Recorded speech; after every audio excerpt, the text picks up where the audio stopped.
Сәлеметсіңдер ма балалар? Бүгінгі әдебиет сабағымызды бастаймыз.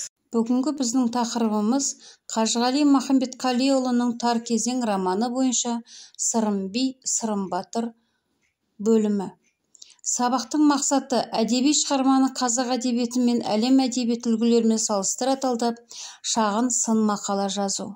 Бағалау критерийлері: әдеби шығарманы қазақ әдебиеті мен әлем әдебиет үлгілерімен салыстыра талдап, шағын сын мақала жазу, өмірмен байланыстыру. Ендеше Сырымда атаулы туралы деректерден көрініс көрейік.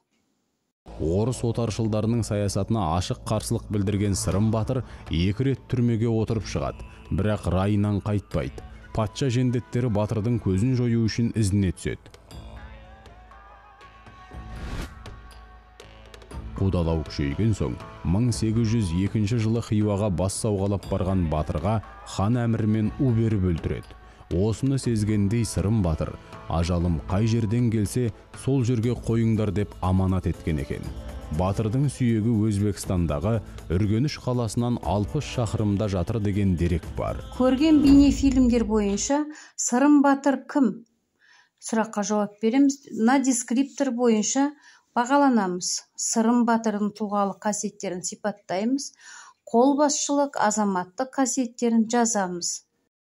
Екінші тапсырма: екі жақты түсіндірме күнделігі әдісі арқылы орындаймыз. Шығармадағы тарихи тұлғаны әлем әдебиет үлгілеріндегі тарихи тұлғамен салыстырамыз. Яғни Сырым батыр мен Уильям Уэллсті. Үшінші тапсырма: өзіндік көзқарас жазбасы. Әлем әдебиеті мен қазақ әдебиетіндегі тақырып үндестігі тақырыбында шағын сыни мақала жазамыз. Мақаланы жазу үшін мынандай дескрипторларға сүйенеміз. Тақырыпты ашамыз, алған мәліметтерді салыстырамыз, өзіндік көзқарасын келтіреміз, сыни мақала жазамыз.